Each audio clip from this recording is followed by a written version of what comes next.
Hi, Larry Stewart here with FordConstructionPros.com. Welcome to Caterpillar's Edwards Training and Education Center right outside of Peoria. I want you to meet Joey Stone.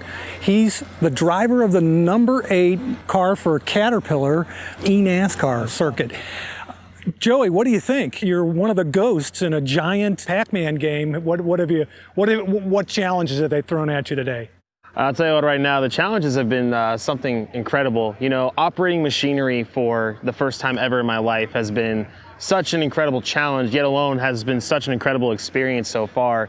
You know, adapting my gaming skills from virtual racing to the real life when it comes to machinery has been nothing but, like you said, a challenge, but it's been such a thrill. Yeah. It's been just so much fun, and adapting those skills has been just, it's been incredible putting it all together for this awesome thing that we have going on today. Yeah, that's amazing. You've never operated equipment before, right? Nope, I've never, not once in my life. The only equipment I possibly ever have done was maybe when I was a kid and my mom and dad bought me a little set with a little radio control. Right. That's probably all I've done. That's great, that's great.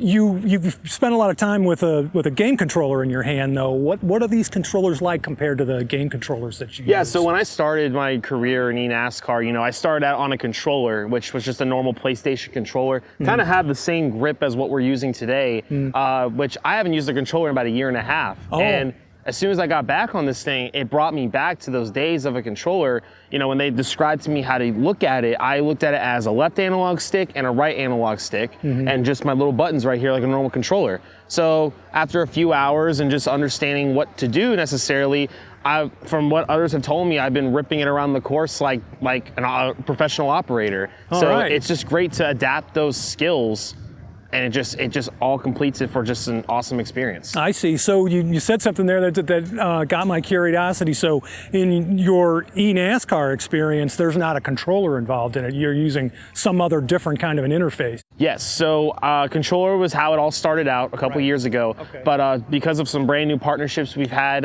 come along as the league, we are now using wheels and pedals and shifters now, like the pros do. I see. So it's really adapting to, it's a simulation, but we're making it as real as possible.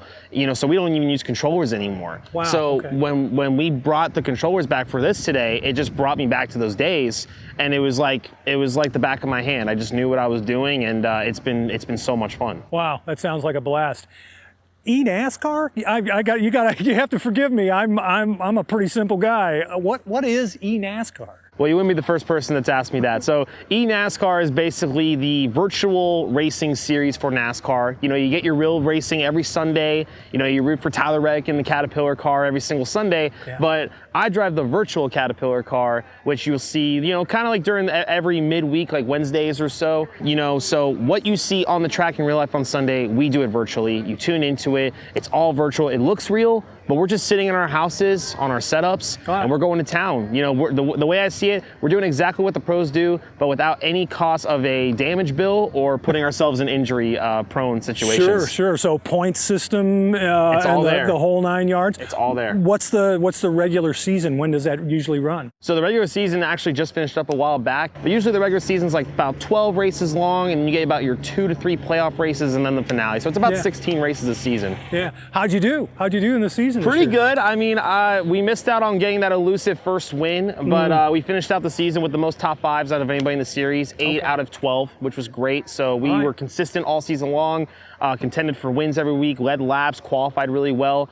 From my personal standpoint, I'm very proud of my performance compared from last year to this year. I feel like I learned a lot as a driver, and I've learned even more skills to adapt to future seasons. So I'm really excited about the future, and I'm really proud about this season. Yeah, it's really interesting when you talk about it, you know, in a virtual environment, it truly is a driver's competition. There's none of the technical, reliability machine part of this involved in it. Those things are going to do what they're programmed to do. So this is really about who's the best driver. It really is. You know, we don't have a crew like the normal Cup guys do. We don't have 8 or 9 guys working on the engine or the tire pressures or anything like that. It all comes down to us, adjusting the car to the fine point of how fast can you go, long run, short run, fuel. All of it comes down to literally just us. It takes about 30 hours a week. If you want to have a winning car, you got to spend about 30 hours a week on your car to make sure it's capable of winning that race for your team that week. Yeah. So a lot of hours go into it, a lot of time, but it's something to sure be proud of at the end of the day. Well, that sounds like a blast. And this is your second season, you Second said? season, yes. Right. Well, best of luck with next season. And thanks a lot for spending the time with us. Absolutely. Thank you for the good luck. I would definitely use that down the road. Right. And hope you guys are enjoying this as much as I am. It's been an absolute thrill so far.